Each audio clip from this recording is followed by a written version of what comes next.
人们常问，极致的孤独是怎样的感受？或许在这个年仅23岁的姑娘身上，你能找到答案。今天，她孤身一人来到医院，即将面对一场惊心动魄的开颅手术。哎，你好，今天谁陪你来的？就你一个人吗？自己来的。我俩好可怜。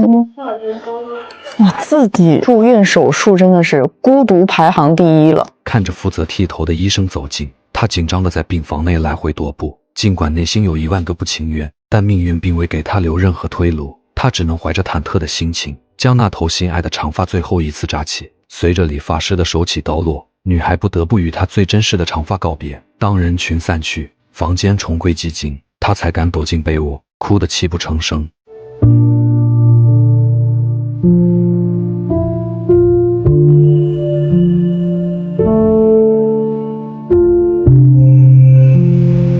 将时间倒回至今天清晨，23岁的她独自办理了入院手续，准备迎接这场生死攸关的手术。然而，令谁都始料未及的是，她竟然被一名实习医生整整晾在一旁，孤零零地苦等了4个小时，直到主任医师巡视病房时才发现了被遗忘的她。主任医师愤怒地找到接诊医生，竟然发现他正无所事事坐着。你们刚才是在这里都做了些什么？因为我刚才在那边电脑上看你们病程也没有说都写完了。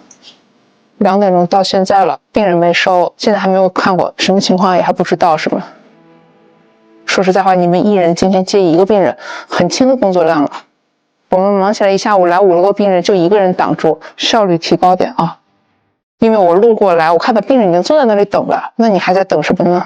临床不会有那么好的条件让你每个病人都能有一个平躺的床，有合适的工具，不是说凡事都准备好了请你去查的。在遭受了严厉的训斥后，这名实习医生才慢条斯理地前去接诊。然而，他的态度依旧冰冷，仿佛面对的不是一个鲜活的生命，而是一台待修的机器，丝毫没有顾及女孩此刻脆弱的情绪。或许在他此时的认知里，这才是所谓的职业素养。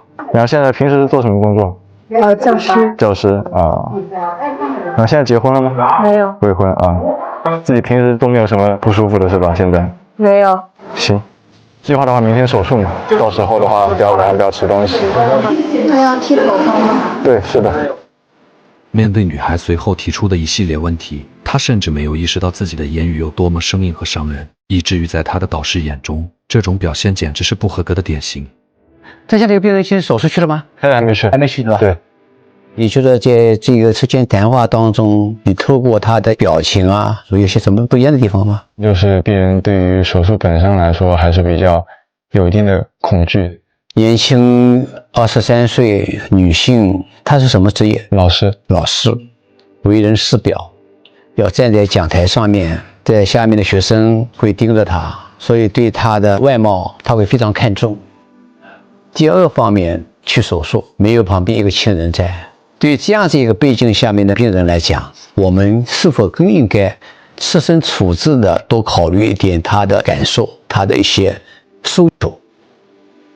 医学是一个人文相关非常非常密切的，你要跟人打交道，所以这方面可能还得需要慢慢不断的改进，成为一个自觉的一个行为。深夜的医院总是显得格外冷清，因为身边无人陪伴，女孩在病房中感到了刺骨的孤寂，也许是对手术的恐惧，也许是对明日即将剃发的感伤。她默默地流着眼泪，在床上辗转反侧，难以入眠。次日天刚蒙蒙亮，她便早早起床，等待着那个残酷时刻的到来。焦虑让她无法安坐，只能在病房里不停地走动，一遍又一遍地照着镜子。最终，她拿起手机，为自己拍下了最后一张留着长发的照片，作为对过去的告别。当理发师真正到来时，尽管她害怕得瑟瑟发抖，却依然没有退缩半步，而是缓缓地配合着扎起头发。随着理发师刀起发落，她彻底失去了心爱的长发。理发师离开后，孑然一身的她再次流下了孤独而无助的泪水。也许是之前的批评起了作用，实习医生似乎开始顿悟，想要成为一名合格的医者，不仅要有高超的医术，更要有抚慰人心的温度。在女孩被推向手术台的前一刻，她匆匆赶到病房。这一次，她的眼神中充满了前所未有的温柔与耐心。要往下做手术了是吧？现在人有什么不舒服的吗？没有。啊，以前有没有什么药物过敏啊什么的？没有。好的，反正也不要紧张。手术结束后，他也是第一时间赶来探望。从此以后的每一个清晨，他的身影都会准时出现在女孩的病房，与初见时的冷漠相比，如今的她判若两人，极尽温柔。精神好一点了，都能玩手机了。更重了。更肿了，对，这几天会越来越肿的，慢慢会消下来的，问题不大的。那今天晚一点应该可以吃东西了，先从这种稀一点的东西开始吃。所以今天就这样子坐起来，都可以床边先坐一坐，站一站，先试着走2步。你感觉怎么样？现在下来走过没有？走过了哈，对，眼睛消下来了嘛已经。这2天手脚活动就好了，没有什么手指麻这种不会的啊。对，也恢复的蛮好的。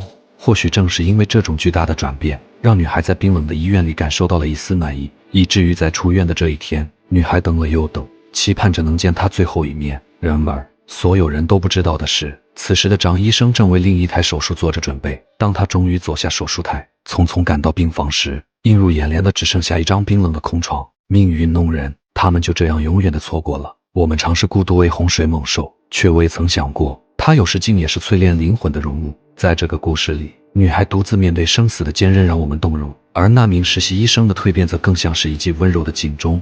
在这个被技术与效率裹挟的时代，唯有温情与共情才是治愈一切寒冷的终极良方。那张最后空荡荡的病床，留下的不仅仅是错过的遗憾，更是一份沉甸甸的生命启示。世间所有的相遇，往往都因为来不及而显得格外珍贵。结局虽有缺憾，但人性的光辉已在彼此的生命中留下了痕迹。